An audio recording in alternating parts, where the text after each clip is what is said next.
Hello, I'm Mark Unkefer and of the Montgomery County Republican Club, and welcome to our Innovation During the COVID Crisis direct line. And tonight we've got two guests. We've got former Governor and Senator George Allen of Virginia and Dr. Jeremy Ackerman, who is a doctor in Atlanta. And I understand Doctor, you've got to leave quickly, so we were going to kind of lead off with you. And I know that you're a friend of both Dwight's and Marcus's, who probably know all the dirt about you. So they were gonna do a little bit of an introduction for you. Well, as you know, Jeremy's old friend, what's math science magnet program, Montgomery Blair High School. Longtime friend. We reconnected several years ago on Facebook.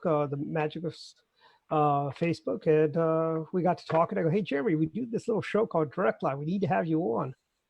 And that's how we got here. Marcus? As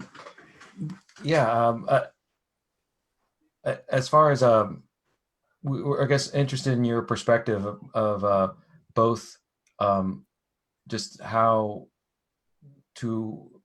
things are being addressed medically as well as educationally. I thought that would be an interesting topic to discuss with you. So, sure, Dr. Jeremy. You know, it was 100 years ago, just over 100 years ago, that we had the what was the Spanish flu. Although I've been corrected that I guess it came from Kansas, which killed about 50 million people, including some 600,000 Americans, which was obviously a larger number at that particular time. So we've had experience with large pandemics in the past. What lessons should we have learned from those past pandemics?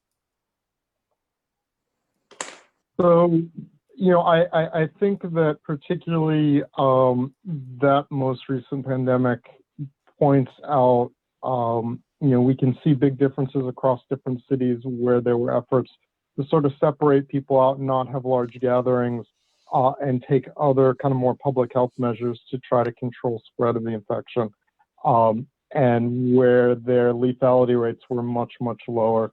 So certainly we can see that in those pandemics. What unfortunately we don't have a really good example of from those pandemics is really how to manage modern healthcare. You know, at that time we didn't have modern ventilators. The reality is what we could do in hospitals was much, much less than.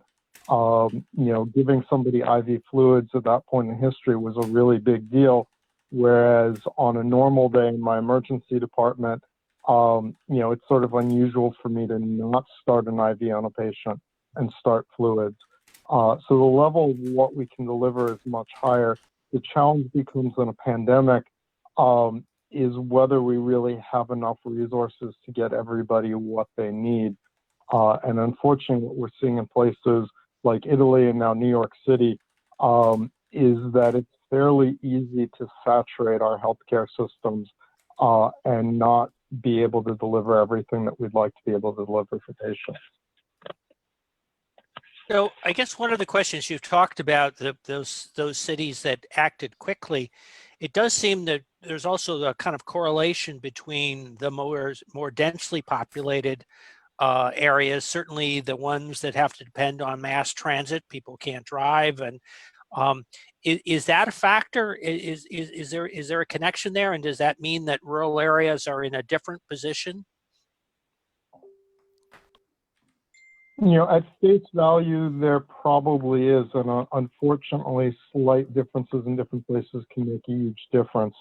You know, living down here in Georgia, I've been watching the statistics and the rates of spread and what our emergency departments look like.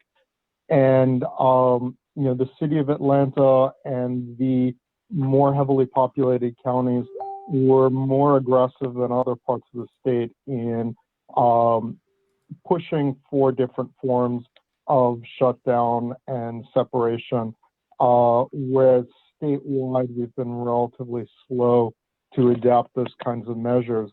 And what we've seen is actually there's probably higher than expected rates of COVID-19 infections in the more outlying areas. And although we definitely have larger numbers in the urban areas, so far we've had much lower rates than we would have expected even a full week ago. So we haven't actually saturated our hospitals in Atlanta, whereas some of the more suburban and rural hospitals are starting to get to that point of saturation. So yes, things like public transportation and population density are really important factors.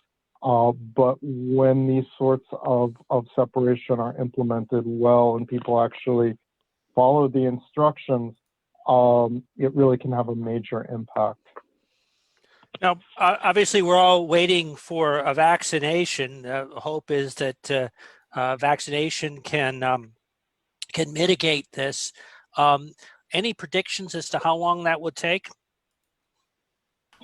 You know, in general, when we're talking about a vaccine for a new infection, usually the generic answer is about a year. With this particular infection, in part because COVID-19 is not a completely novel virus, and that we have other coronaviruses, we have MERS, we have the first SARS, that sort of form a basis for vaccine development and production. The rumor that's going around and from some more reliable sources is that we may have vaccine available as soon as this coming fall.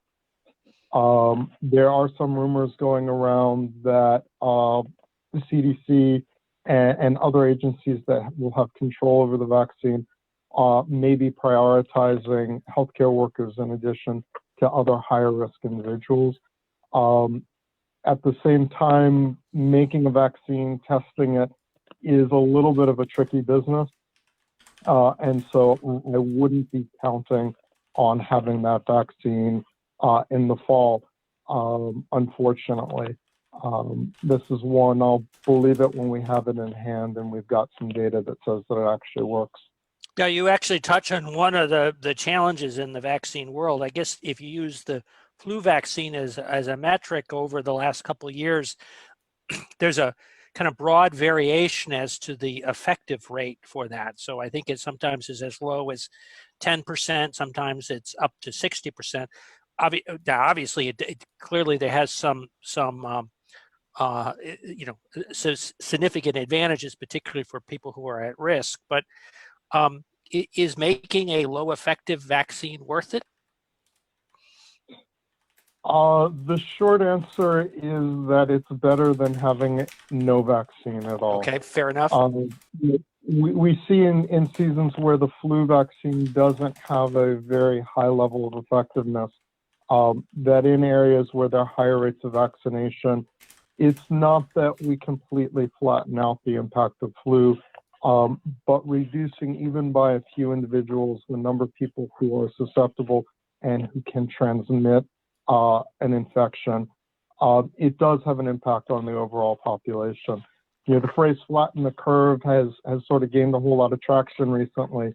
And the whole notion is that if we take a typical infection, that maybe each day, if I'm a carrier, I might be able to transmit to 4 people. If we can reduce that number even a little bit, it slows down that rate of spread throughout a whole population. It leaves us in a situation where we don't have large sections of the workforce incapacitated at once. We don't have all of our healthcare resources saturated all at once. And that by itself has a huge impact, both financially as well as on healthcare systems and our ability to take care of people. Now, I think I hear you saying, based at least on the Atlantic experience, that social distancing is working. Could it be more effective, and are there alternatives that might make it more effective that we're learning about? And the hard part about a lot of the things that we do to mitigate a bad outbreak, or in this case, a full-on pandemic, when they work, you almost don't notice it, in that, you know, the world isn't ending.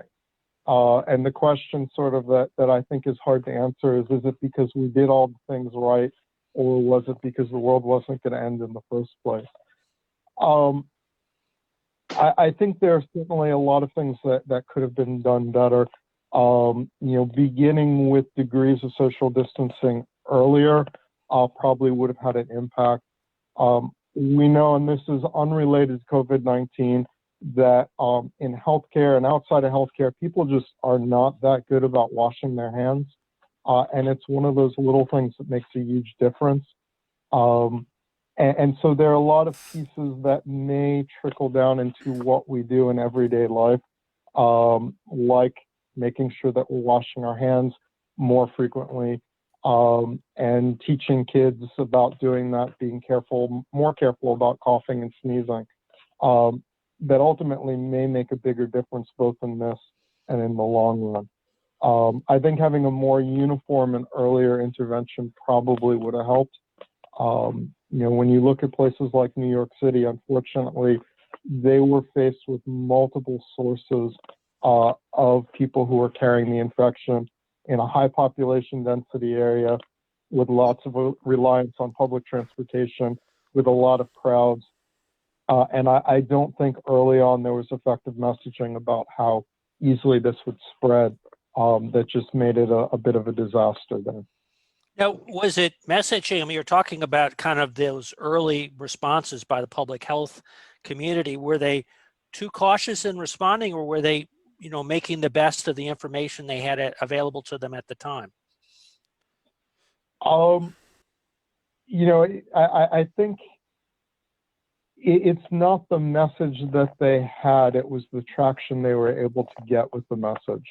So I think most of the public health folks have been fairly consistent, but it has been both in terms of news media, in terms of politicians, in terms of everybody who really rapidly informs public opinion and gets people to change behavior. Having one public health expert get up and hold a press conference, the reality is that has very little impact. It's the talking heads, whether it's on social media, or folks that have a much more visible audience saying that this is important, this is something that we need to be doing. Now, we talked about vaccinations before, and I guess this probably is going to open up the question about vaccinations in general. How do you respond to the arguments that the anti-vaxxers make? Is this a good time to kind of address those issues? As somebody who's made efforts over the years to try to address anti-vaxxers, it becomes a challenge that there's almost no science that actually supports their position. It's hard for me to tell somebody that they have to do something to their body that fundamentally they don't want to do. At the same time, when it is clearly putting other people at risk and not just themselves, it's problematic. It becomes a little bit of an ethical problem of, how far can we push to compel folks? I don't know what argument is going to push people that truly believe that there's a problem vaccines, that there's no benefit in vaccines. The science is clear. The science that has said that there are problems has almost entirely been refuted or recanted. So I don't know what to do on that front. So the short answer is, if you're in a high risk category, you should be one of the first to take the vaccine. And if there's more vaccines become available, then other people should take it as well. I think that's the bottom line. Hopefully those who have access to the vaccines will come up with good strategies. It may be that we actually are not vaccinating kind of the folks who are at highest risk to get sick from this first. We may in fact be targeting the folks who are most likely to be spreading the infection first.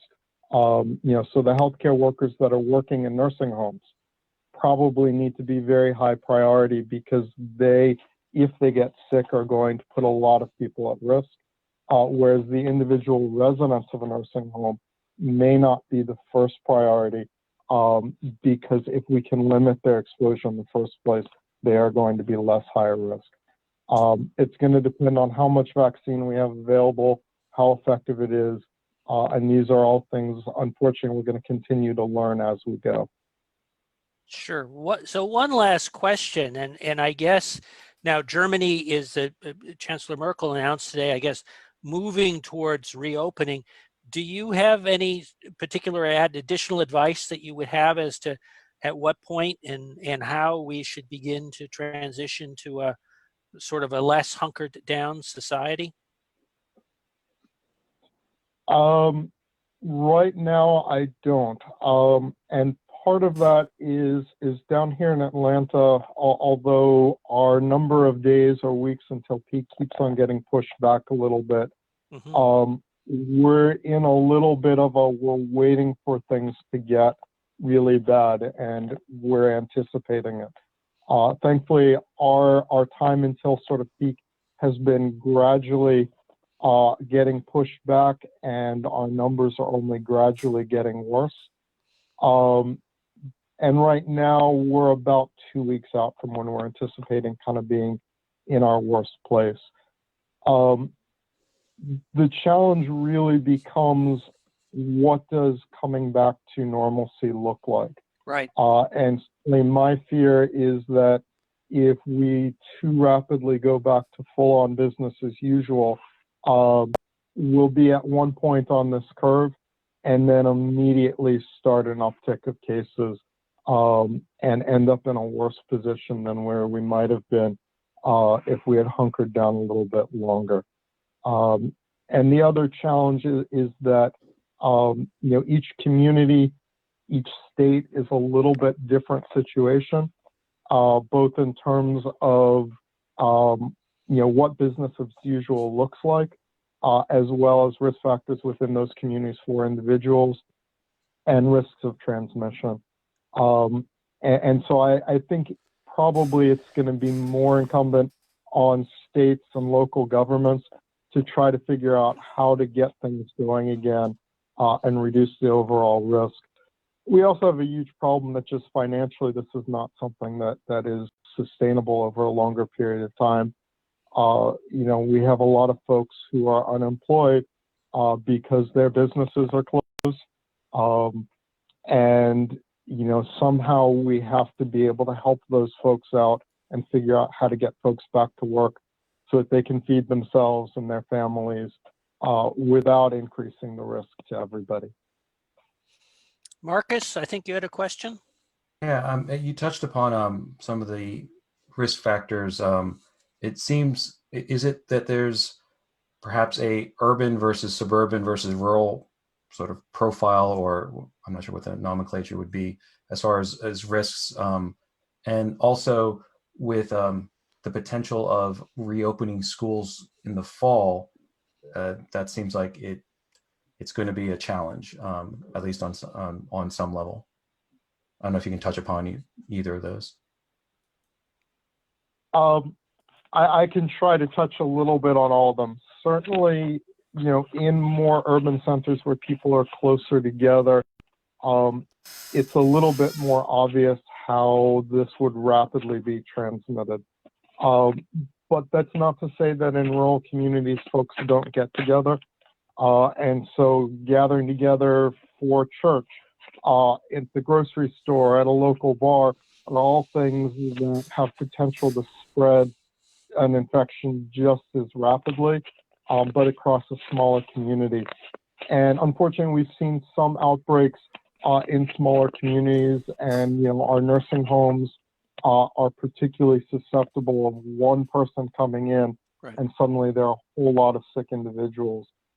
In the rural communities, the ability to respond medically is much less. So, in the picture behind me here, I've got a very large hospital that I work at.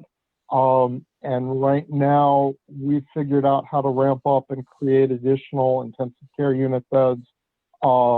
We have our emergency department set up to handle many more patients than we normally do, even accommodating for the needs to isolate the patients who are coming in. Whereas in a rural community, the hospitals just aren't going to be that big. And the ability of the staff and just the physical plant is going to be hard to compensate for a unexpected kind of follow-on infection. In terms of opening schools, I mean, it's a very real challenge. It's very similar to the challenge of the nursing home. The good news is, although we are seeing some kids that do get very sick and young adults who've gotten very sick from this, by and large, that's the exception rather than the frequent outcome. But the kids become that pathway for, even if they don't get very sick, of spreading an infection more broadly across the community. And so I think we're going to have to think very carefully about how we get the schools back open and the timing of doing that. The good news is many of us in education are getting very good, or at least trying to get very good at using media like this and coming up with creative ways of teaching and testing. And hopefully, many of us will have a summer break to try to assess what we've done in kind of this crisis mode and try to figure out how, if necessary, to keep things going without, not teaching our students. Well, thank you very much. It's been a very insightful. We appreciate your sharing your experience with us, Dr. Jeremy Ackerman. Thank you very Doctor. much. Yep. Thank you, Doc. Thank you. Thanks for having me.